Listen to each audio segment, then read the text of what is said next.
La brûlerie Corsica a été fondée en 1934 à Ajaccio par mon grand-père, Pierre Roland, qui avait une épicerie qui s'appelait La Corsoise, dans le centre-ville, et il vendait du café, il vendait du café en vrac. Bien sûr, il n'y avait pas encore de sachets de café et de café moulu. Il a mis le café en grains en sachet à Ajaccio, et il est parti comme ça sur les routes de Corse avec sa petite voiture, et toutes les semaines il faisait des tournées et il vendait chez les autres épiciers ce fameux café Corsica. Donc c'est comme ça que la marque a été créée, qu'elle s'est implantée et qu'elle continue à vivre même aujourd'hui. Donc nous, après, mon père est rentré dans la société. Là, c'était dans les années 70. Ça a pris une autre dimension. On a été obligé d'acheter des moulins et de devenir de plus en plus industriel. On livrait essentiellement les magasins, les grandes surfaces. Et puis après, dans les années 85-90, on s'est mis aussi à faire le réseau CHR. Donc on est parti sur ce développement. On est monté encore en tonnage et en chiffre d'affaires, et on est toujours d'ailleurs la première marque de café insulaire leader sur le marché corse.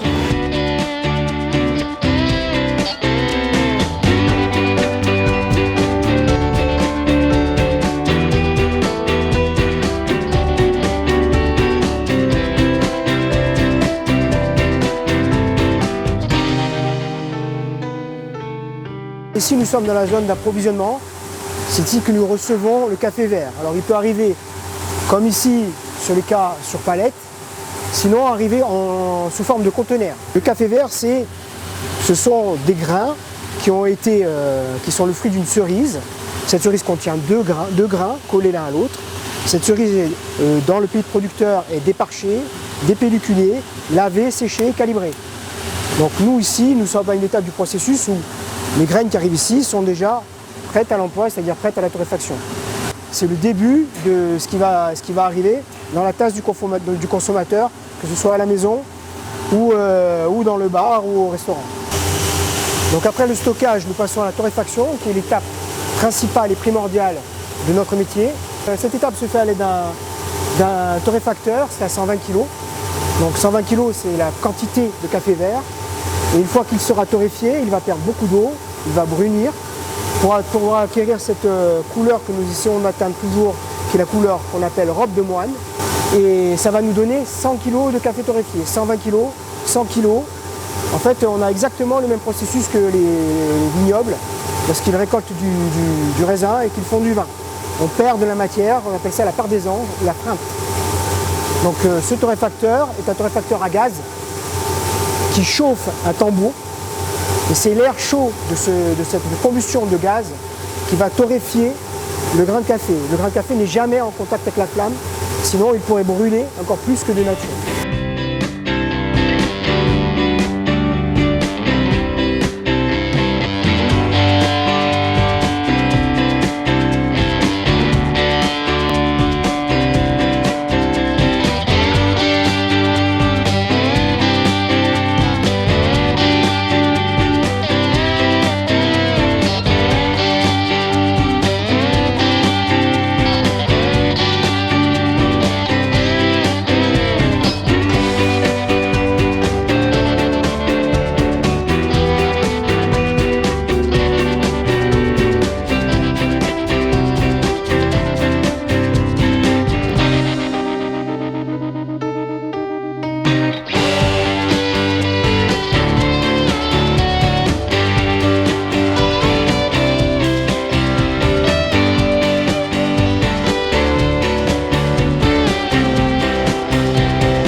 par rapport à la torréfaction.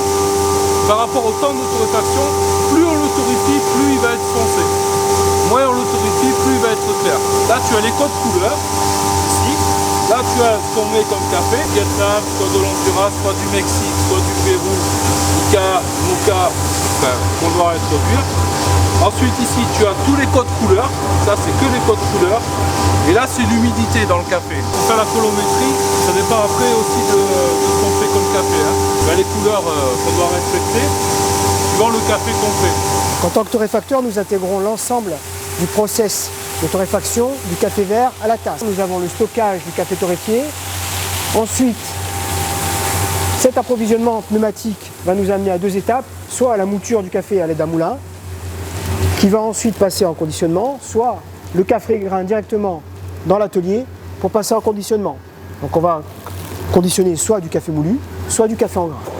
Donc à cette étape, nous sommes à l'étape du conditionnement.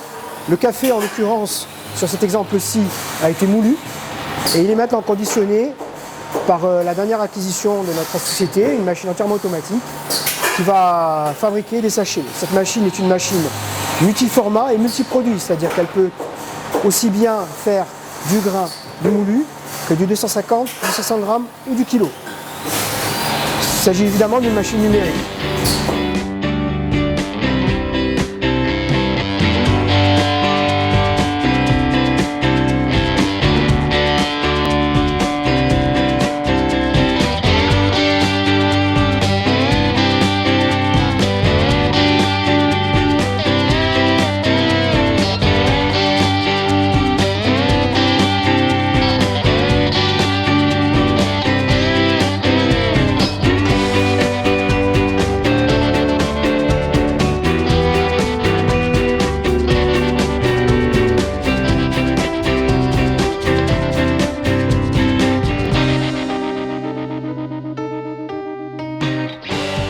Et enfin, l'ultime étape du process de fabrication, la fardeleuse qui va permettre de regrouper les sous-unités en unités de livraison.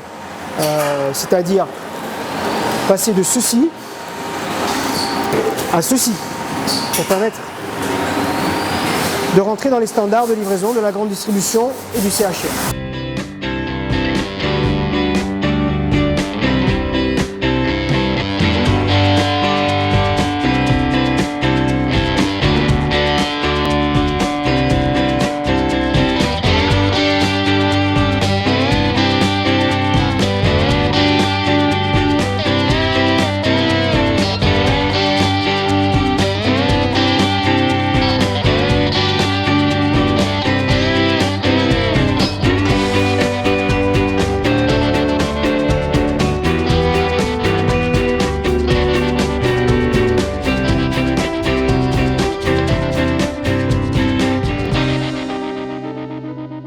En plus, nous avons développé un service SAV pour notre clientèle avec un atelier de réparation et de mise à disposition de machines à café et de matériel hôtelier divers et variés.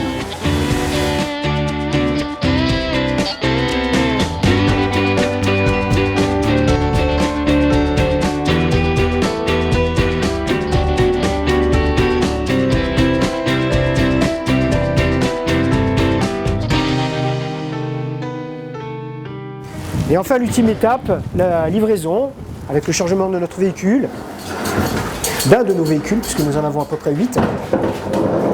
Et notre livreur va livrer le client le produit fini, conditionné, et prêt à être vendu en grande distribution pour ce cas-ci.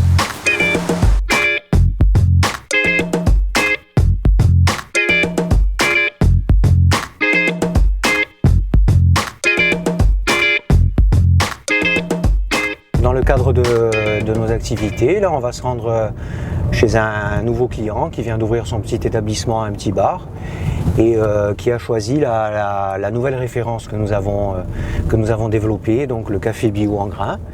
Et dans ce cadre, on va aller faire une petite visite de courtoisie avec une petite dégustation, voir si tout se passe bien, si la machine est bien réglée, si la qualité du café, de l'expresso est au rendez-vous. Après la partie industrielle, il faut qu'on puisse faire un tour et assurer un service de qualité, quoi. Voir un petit peu si prendre les devants, voir si les machines sont bien réglées, s'il n'y a pas de souci avec les réglages de dose, de température, tout ce que le client au début a du mal à bien maîtriser. On est là aussi, on a mis en place du matériel, il faut qu'on s'en occupe et il faut qu'on voit si tout ce matériel est bien mis en œuvre et si tout est bien fait comme on le désire. Si c'était que du business, tout le monde pourrait le faire et bon, on parlerait que d'argent. Là, on est dans on entame avec un client et surtout les nouveaux clients une relation de confiance. Donc dans ce cadre-là, s'ils font appel à nous, c'est qu'ils savent que cette société est capable de leur fournir autre chose que de la vente de produits. Donc il y a toute une partie relationnelle qui dépasse le cadre commercial. C'est des gens avec qui en général on a de très bons rapports. On essaye en tout cas de dépasser le cadre commercial, surtout dans le secteur CHR. Bon, dans la grande distribution c'est un peu plus compliqué parce qu'il y a du turnover et tout est très encadré. Mais dans les bars, on montre notre savoir-faire, on montre qu'on est capable de gérer les petits soucis. On agit sur le produit, on est à l'écoute de nos clients.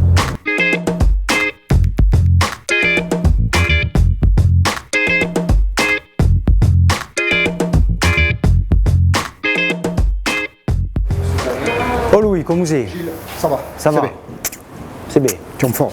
Ça va. Ouais. Alors Louis, ce café, ça va, il est bon? Impeccable. Allez, on s'en boit un? On s'en va. Allez. Aucun mauvais retour. Tout va bien. Parfait. Tu as eu du monde ce matin? Ouais, ça me collègue. Ça Ouais. on va faire le sandwich, panine. On a réussi à régler le problème des panines. Mais Dieu, c'était pour Anthony, mais Et ça se passe bien? ouais. Tu vois, le mec il coule plus doucement. Ouais. Mais je lui ai fait retirer là, un peu la mouture. Il ouais. coule plus doucement, mais il est Tu préfères. il y a la mousse. Ouais. Il y a une belle mousse dessus. Non, les gens ils sont contents. Ça.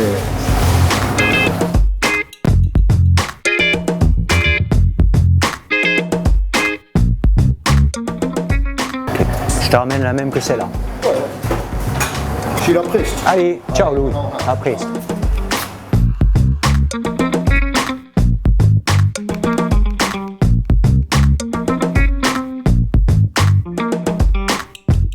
Donc on a aussi un suivi client dans les magasins et dans les grandes surfaces.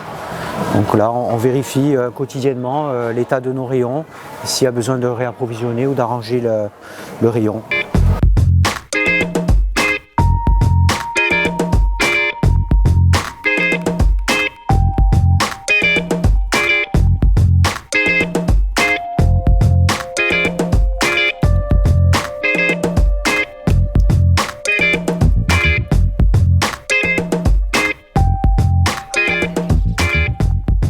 L'opportunité est venue d'un contact avec le groupe Segafredo Zanetti et ainsi on a trouvé un accord avec eux et on a pu